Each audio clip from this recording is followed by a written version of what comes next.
Hey everybody, welcome back to the channel. Today we're out on my pistol range at home, or I should say my 50-yard range, because that's what I've got here at the house. And we are taking a look at my Savage 93 R17. Now I've had this gun since the summer of 2012, I believe. So that's 9 years that I've had this gun, 8.5, 9 years. And up until this past year, I have had no trouble with it. Now, I haven't done a lot of high volume shooting with this gun, but I've probably put close to 500 rounds through it in total. Now, those of you that know a little bit about 17 HMR, which is the caliber that this gun is chambered in, know that kind of like a 22 rimfire, it is nearly impossible to bring out the barrel. So I can shoot probably tens of thousands of rounds through this gun without wearing out the barrel, from what I've read online anyway. So at 500 rounds, we should not be in any danger of that. However, this past year, I started having a few issues with light primer strikes and also some split cases, which is a little bit weird. So when it actually happened, I was squirrel hunting. I was perfectly lined up on a squirrel, squeezed the trigger, and click. Let's do a little bit of shooting with it and see if we can replicate that today. And I'm sure we can, because unfortunately, this gun is now nearly unusable. It is a little bit of a rainy day today, so we are in a break in the rain right now, but I may have to shoot this video in several sections if the rain starts up again. It is starting to drip just a little bit more and my cameras are out, so I'm going to try to get this done fairly quickly. We do have a couple of different types of ammo to test today. However, they're all shooting the 17 grain Hornady VMAX, which is what a lot of 17 HMR uses. I'll show you this ammo up close maybe later, or maybe I'll stick a picture in right here. The only difference that's visible in this ammo is the color of the tip. Otherwise, everything else is the same. Now, I'm assuming I've got some ammo made by Hornady, some by Winchester, and some by Federal. So I'm assuming the brass and the priming compounds are different. We'll see if that makes a difference. In the past, again, when I first got this gun like 8 or 9 years ago, the Winchester ammo shot the best. Let's see what happens now. We'll start out with the Hornady, and this is a mixed box here, but I am pulling Hornady out of it. And you might be able to see the red tip there. I am loading these in a 5-round magazine. I do have a 10-round magazine for it, but didn't figure we'd need it out here. Let's go ahead and shoot a 5-round group. Now, this gun has been excellent for squirrel hunting, and if you hit a squirrel in the head, it pretty much blows up the head, and the rest of the squirrel is perfectly fine. Let's take a few shots here. Oh, normally hunting I wouldn't wear ear protection, but I am going to wear these today, because 17 HMR is a little on the loud side for rimfire. This gun does have the AccuTrigger in it. However, this one is not adjustable quite as light as some of the other AccuTriggers I've shot. Certainly not as light as my 308. This gun does have a hunting zero, I believe at 50 yards, so I'm going to hold dead center on the target. Let's see what we get here.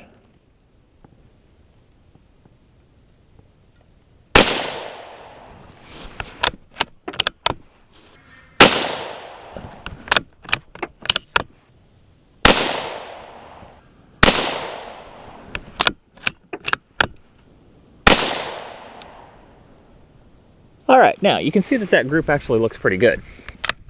However, when I first bought this gun, it would put all 5 shots pretty much through the same hole at 50 yards, more like a ½ inch. I can't quite see through this 9-power scope, but it looks like we're around the inch mark. Now, that's not really so much of a problem. That sort of accuracy is just fine, and I could probably deal with that. The misfires are what I can't deal with. And what just happened is exactly what I'm worried is going to happen when I send this thing back to Savage, because I am planning to send it back. Now, the cases on this are split, but the accuracy was halfway decent, and it actually fired all 5 rounds. I haven't got it to fire a full magazine for a long time, but I'm kind of worried that if I send it back to Savage and it fires a full magazine, they're going to say, what's the problem? We don't see a problem, because obviously they're not going to go through a whole box of ammo to test it. Let's throw in the Winchester. See what happens. Now, if this were a center fire cartridge at all, or any sort of high pressure cartridge, there's no way I would continue shooting it if I were seeing split cases. But since it's extremely low pressure, it is a bolt gun, there's virtually no chance of anything coming back in my face. I'm not too worried about it at all. So this is the Winchester Supreme. I don't know if the stuff's even made anymore. I bought this quite a long time ago. It's advertised at 2,550 feet per second. Again, same Hornady VMAX bullet. We'll go the next target over there.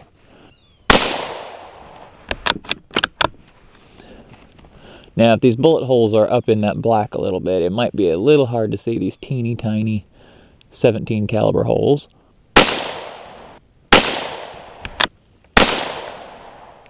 That one was way off of the rest of the group anyway. I think I'm empty.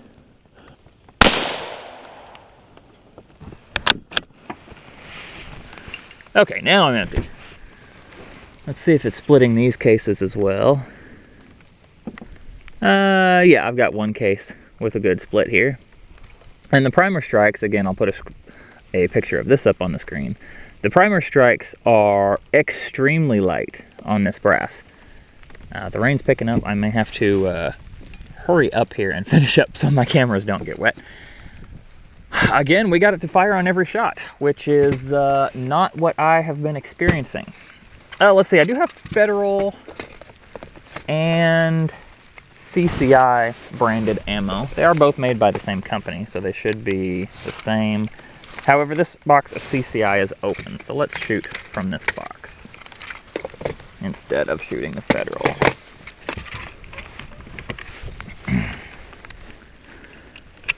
First 3 shots, they looked perfect. The other thing about this gun is the stock. You can see how it drops in the back here. This gun didn't ship with iron sights. Why in the world they didn't put a stock that was at a better height for a scope, I will never know. They did put probably about the lowest rings they could get on it, which is nice. They didn't put something super high. Again, the scope and mount did come with the gun. It's a Bushnell scope, kind of a cheapie, I guess, but the camo on it matches the gun, which is kind of cool. And I've never had a single problem with the scope. All right. Last target on the top row there. But you can see, if my cheek weld were perfect, I'd be down here, and I'm looking at the back of the bolt, which is not what you want.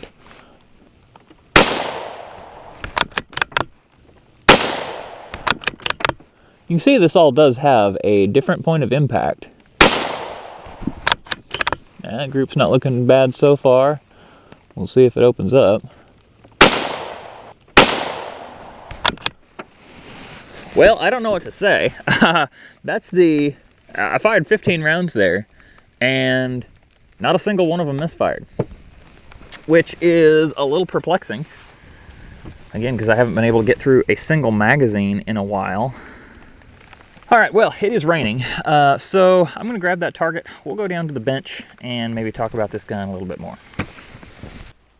All right, so back here at the bench to look over things. You can see that we had a really good group here at the end with the CCI ammo. Decent 4-shot group right here with one clear down here, and then this one had 3 and 2. Could be a cheek weld problem on my part. I did pull my head off the stock a little bit, but I think I have another explanation. So, I was able to recover all 15 pieces of brass. And what I found was kind of telling. So, out of those 15, 4 of them had split necks. Let me show you a little closer picture of that here. of those 4, 3 of them were Hornady and 1 was a Winchester case. The primer strike on this Winchester case actually looks better than they have been. They're still a little bit on the light side. When I first got this gun, it would almost completely crush the rim where the firing pin struck. And you can see it's just barely denting them at all there. But they do look, I don't know, like they should set it off. At least some of them do. Still kind of light. One thing that I think is causing the problems with our split cases and misfires that unfortunately I wasn't able to show you. And let me pull out the bolt here, and maybe I can get a little closer image on this. I have done some research on this problem, and what seems to be the consensus on the issue is that the problems are due to the lockup mechanism. And I don't know if I can get this tilted and in focus for you to see it here. Yeah, so in this particular Savage design, there are no lugs on the bolt face right there, just a double extractor. And all of the lockup is done by the bolt handle itself. Right there. So take a look at this bolt handle. Right there you can see all kinds of rubbing and even some noticeable metal missing from the bolt itself. That is what sets the headspace clear up here. And I think, I'm 90% certain that we have, I'm 90% certain that we have excessive headspace. When you look at the mouths of these cases, this is a split one, but all of them look like this. It looks like the shoulders are blown quite a bit forward. The mouth is opened way up. I'm thinking these aren't seated in to the chamber nearly as deeply as they should be. Now, it might be only a few thousandths difference, but you guys know, in headspace, that makes a lot of difference. And I think I started to say this, but didn't get all the way through my thought. Remember I said 3 of the cases that were split were Hornady, and 1 was Winchester? Well, here's these 2 groups. The CCI, they grouped perfectly, didn't have any split necks, and I don't know if that's due to differences in the brass or what, but anyway, you can see that there is some difference, obviously, between them. So what I'm going to do is send this gun back into Savage. I'm going to send them kind of a detailed letter. I may reference this video showing some of the problems, and hopefully I can shoot this gun some more and get some of the misfires on camera. In fact, I may be able to do some more of that in this video here if it would ever quit raining. We'll put 10 or 15 rounds more through. I'll plink with it a little bit and we'll see if I can replicate what I was getting. Just gonna tap it around a little bit.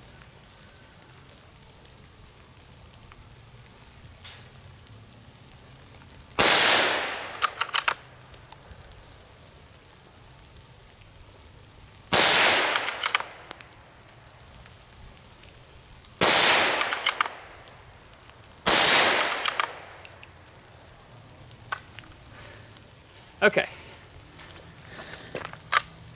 Yep, I gotta click on that one. So let me hit it a second time and I bet it'll go off. Yep.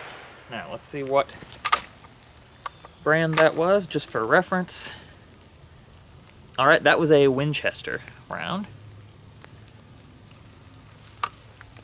Let me load up a few more and we'll see what else we get. So that was 1 misfire.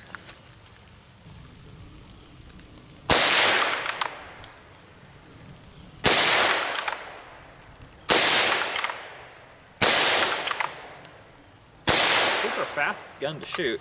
Okay, there it shot all 5. Let's see how many more I have left here. Oh, I guess I only brought out 12 rounds, so there's 2 more. I believe this is a Hornady round. Aha, misfire again. Let me make sure. Yep, it picked it up. Strike it a 3rd time. Okay, and it went off.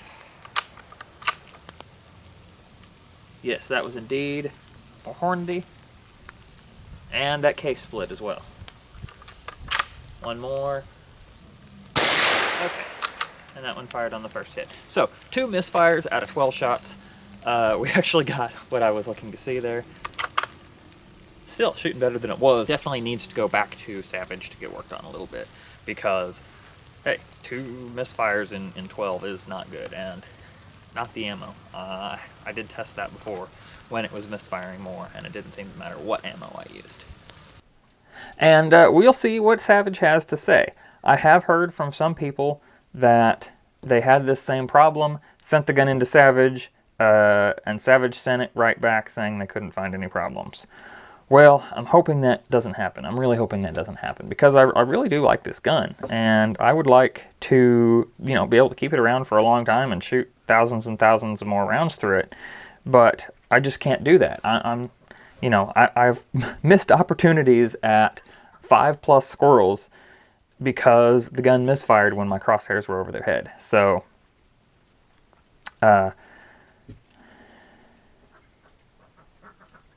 anyway, I hope I explained that semi-clearly. Appreciate you guys watching. If you like this video, make sure to subscribe to the channel. I will have an update on this gun when I get it back from Savage. And until then, y'all have a good one.